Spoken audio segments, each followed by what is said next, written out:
I dive into the philosophical quagmire of what makes a miniature bad, as well as transform a chibi Happy Meal toy into a wicked-looking Death Knight on today's Miniature Mashup. What is a bad miniature? I think most of us know such a thing exists, but what qualifies as bad miniature is probably very subjective. If I asked you what you think a bad miniature is, you might picture something like this. The unskilled efforts of people who've never held a paintbrush before, or maybe you think of something like this. This roided out Superman waiting for the bus with its uninspiring pose and its cartoonish anatomy. Certainly there are things that are visually bad about them, but miniatures aren't paintings hanging in a gallery. They have a function that goes beyond the technical application of epoxy or paint. And while it's true that function is a visual reference of distance, height, cover, size, whatever game you're playing in, the reference function can still work in spite of terrible painting and sculpting. Well, to a degree. Well sculpted and painted miniatures can help tell a story, the same way pictures in this video are helping to illustrate the narrative I'm trying to create right now. They're providing a visual shorthand, but also filling in the gaps and reinforcing the words I'm saying. If I pull out a bunch of genuinely creepy looking zombie miniatures when the party gets to the haunted graveyard, that only adds to the atmosphere I'm trying to build. But pre-paints, old minis where the sculpts aren't so hot, and unpainted miniatures also get the job done. They don't add anything, but they work to provide that quick visual reference you want to keep your game moving. I believe that a miniature only becomes a bad miniature when the function it provides as a reference is overshadowed by any distraction or detraction from the game being played. There may be some groups who can play with Smurfs, but mine would break out in the theme song every 5 minutes, and every spellcaster would be called Gargamel, and it would just bring a tone and a flavor we're not mature or boring enough to ignore. Obviously, this channel is all about cheap and affordable miniatures, and yes, I do use a lot of toys in my projects, but only after heavy kit bashing and painting them. If you really want to go cheap on miniatures, glass and plastic beads, coins, and tokens would serve you better than most unmodified toys because their appearance is at least neutral. They can provide that quick reference for character placement without also squeezing out memories of Saturday morning television. And by the way, by this standard, even masterfully painted miniatures can be bad. If you get to the secret lab under Castle Ravenloft and the flesh golem that attacks you is this kick-ass Optimus Prime miniature, it may undercut the scene of gothic horror you're trying to build. All of this is a roundabout way of setting up the fact that I broke 2 of my own rules with this week's project. You see, my mother has moved 3 hours away towards the beach because she likes rednecks, giant roaches, and meth heads, and in visiting her, I've driven past the LaGrange flea market many times, and I finally decided to stop inside and check it out. I know it looks sketchy on the outside, but trust me, the inside is so much worse. Imagine what it would be like if the dive bar from Barfly had a sub-basement. Just feral packs of half-naked kids running around hopped up on a Red Bull and making snowmen out of dust bunnies and black mold. I'm the only one in there rocking a face mask, but artists have to be willing to risk it all, so there I was, feeding my addiction to dusty secondhand toys. If any of my viewers are near the LaGrange area, they're only open on weekends, but they are a pretty good resource as there were a ton of cheap old toys that would make good starters for projects. I picked up some really fun stuff that just needs a base or a repaint, like this robot and this killer ape. I also grabbed a bunch of these chibi Iron Man Happy Meal figures for 50 cents a pop. And as a rule, I try to stay away from anything that's too iconic. You know, for example, the main character in the biggest cinematic universe in history.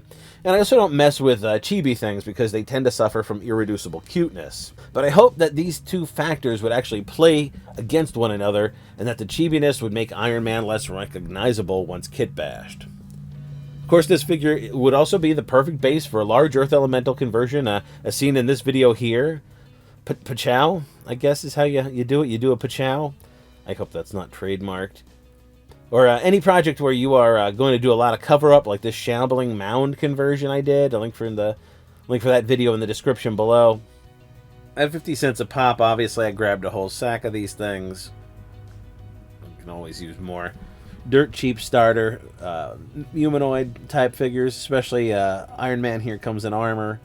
So there's all kinds of different ways you could take him. See, he's got the holes in the back, like all Happy Meal toys. I'm going to have to fill those up.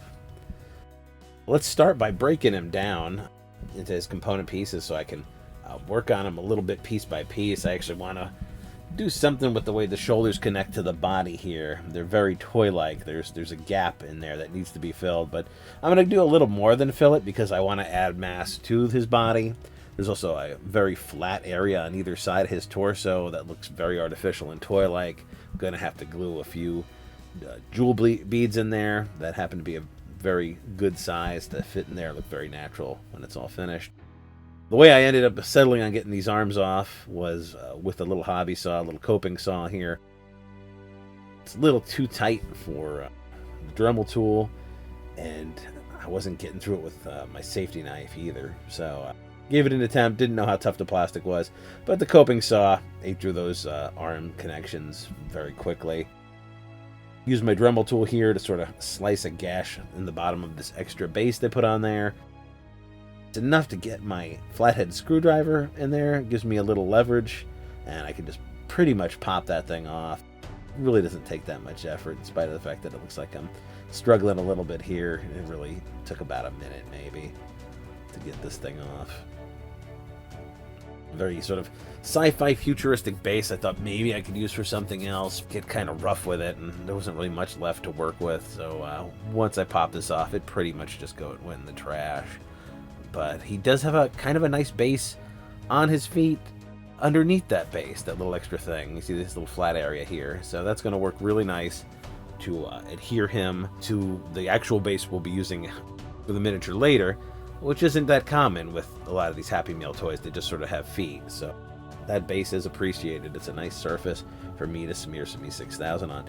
Now, I am cutting the mouth out of Iron Man here. We're going to make this sort of like a medieval mask that a knight might wear, a helm that would cover the face. And I am cutting up a Halloween novelty skull ring here, bright orange one, and I'm just going to match those two. I'm going to work that skeleton face up under that faceplate so it looks like armor coming out. Very quickly going to scuff up Iron Man with some coarse sandpaper here, just in case he's a little too glossy for any paint to adhere or to work with. Instead of trying to wash this off and getting all water inside and waiting for that to dry, I'm just going to rough the surface up a little bit with some coarse sandpaper very quickly. And I want it to have a little bit of a rougher look anyway, since we are trying to do some sort of a death knight here. Now I'm taking the hand off at the wrist on the right there. We're going to put a weapon in that hand, so that's got to go. And I'm using my Dremel tool cutting attachment. And I also have this dragon wheel, which I couldn't tell you what this comes from. Hopefully nothing too rare or unique. I'm hoping this wasn't something I could sell, because it does come from just some random toy I bought somewhere. And I am going to put one of those heads up on the shoulder of that arm as well. Just trying to get it away from looking like Iron Man, adding fantasy and medieval elements wherever possible.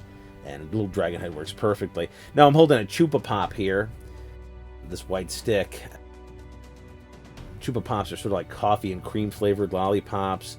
I don't know if that candy's available anywhere, but anywhere you see a lollipop that's got a plastic stick in it, these are really fun things to hold on to. I hold on to them, and I'm just making little bits of piping here that I'm going to glue in key places on the faceplate and a couple on the shoulder, just again to get away from that Iron Man look. We're looking for something a little more gothic, maybe a little steampunky.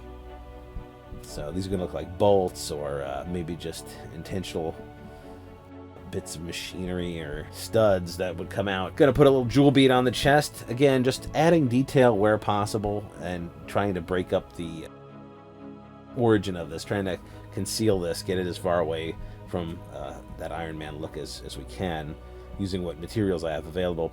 Now, I got this little Castle Knight playset. It's $1.30 at a dollar store that's no longer around. I got a couple of these, and they come with a bunch of really big weapons, but for the price, you can't beat it. So that's going to be the axe of our Death Knight here. Now I'm just going in the back, like I said I would, with my little hot glue gun, and just filling in some of these screw holes in the back of Iron Man. At least they're nice enough to put them in the back and not on the side or in the front like they've done with some of the Happy Meal toys we've used in the past. When they're filled up, they're still kind of noticeable, but they're not nearly as offensive as these deep holes that are there on the figure to begin with. I'm also covering up, he had a little action button to make his arms move. I chopped that off with my Dremel tool, and I'm just sort of concealing that as well. Now, I've built him a shield out of craft sticks. Unfortunately, I didn't catch any of that on camera. There's a few key spots here on this project I missed, and sorry folks, really rusty. Haven't made a video in a while. But if you want to see how this works, this isn't that different from the Ogre's shield that I made with wood. Put a link for that in the bottom there where you can see that video doing that in a little more detail. But it's just craft sticks, 4 going one direction, and there's 2 in the back supporting them. You'll get a better look at it soon. And I'm just putting some beads, again, to sort of be like studs or a pattern. Now, the wood is a little pristine. I didn't go at it with my wood gouging tool because that's kind of for aged wood. You could. I mean, you certainly could. Since it is an undead thing, the wood could just sort of be rotten looking. Instead, I opted to put a few slashes in it with my cutting wheel on my Dremel tool to make it look like it's been through some combat, to rough it up. Slightly different technique. Very different, but I think it works. Also very quickly. And we're going to be gluing that onto his left arm here. And I'm just using a little bit of hot glue. This project is powered by hot glue. Okay, another thing I missed showing you guys here is I sculpted hand form on the right to replace the one I chopped off out of Quickcrete. A very simple sculpt. Went over a wedge-shaped Lego, and then I put a jewel bead over it to make it look a little bit more like a gauntlet. Obviously, my sculpting isn't good, but it does get the job done. Once it's all painted up, it won't look so bad. Again, I like that giant hand just to sort of make the proportions, the size of his head seem a little less ridiculous. Now, what I'm cutting up here is actually a hanger for sneakers. This is when if you like me and you buy dirt cheap sneakers at Walmart, they come on a little hanger here. Use this for horns on the right size head.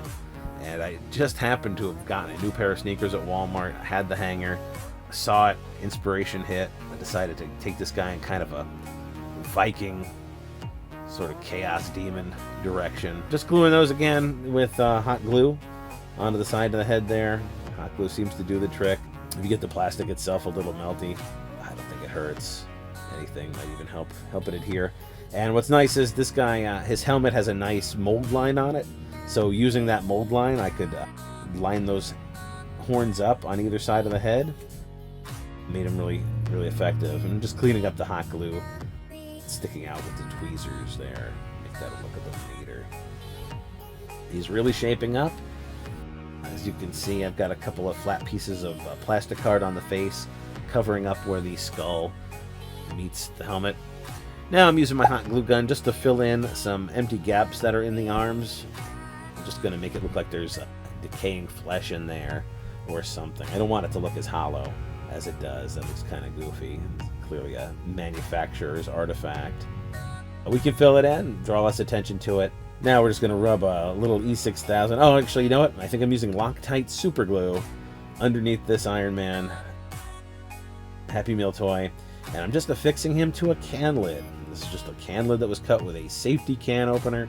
Do not use a can lid. If you use a regular can opener, it will cut you to ribbons.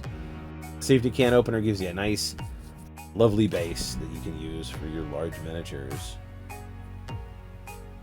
Very sturdy, very affordable. Using that same super glue to put a couple of bits of broken cork to be rocks on the base. Then I'm going to dip it all into some craft sand. Again, super glue the craft sand onto the base for some flocking.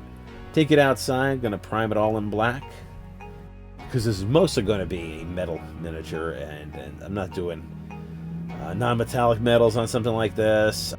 Yeah, I played with that a little bit on some blades here and there. I can do some non-metallic metals. Not something I'm particularly good at. For something this size, I mean, that's just not what this channel's about. I'd be killing myself. I don't think it would come out a whole lot better than what you got going on here with me just dry brushing some cheap old silver paint all over this guy. We're going to save time and money. Make it look good. I'm not saying I'm trying to make it look bad, obviously. I'm trying my best here, within reason. Yeah, mostly a dry brush of metal on this guy, just filling in brown after that on the boots, on the shield, on the horns, on the handle of his axe. I like a rotting green myself for the skeletal features and for the hand, and also for the flesh that's in the gaps in between the armor on the arms and in the hollows of the arms that we filled in with hot glue. After that, it's just about putting in different layers. Not a whole lot of glazing or anything going on this miniature. Mostly Just going back to old school layering for this guy. Take him outside. I'm going to hit him with a nice shiny coat of acrylic sealer. And let's take a look at the finished product, see what he looks like. I'm very happy with the way this miniature's turned out. He's got a good size on him. He's intimidating. Yeah, his proportions are strange, but I don't think it really hurts it any. Looks like some sort of undead demon dwarf lord or something. Well, that's all we've got for you on this episode of Miniature Mashup, and it certainly was a bit there. As always, thanks for tuning in. If you like the channel, please like and subscribe. Hit that like button. Hit the little bell so you know when the next video is coming up. We always want to have you back. If you'd like to check us out on the Facebook page, it's a great way to see pictures of this project or some projects from the past that are up there. There's a little community there. That's it for now. All right, we'll see you next time. Bye.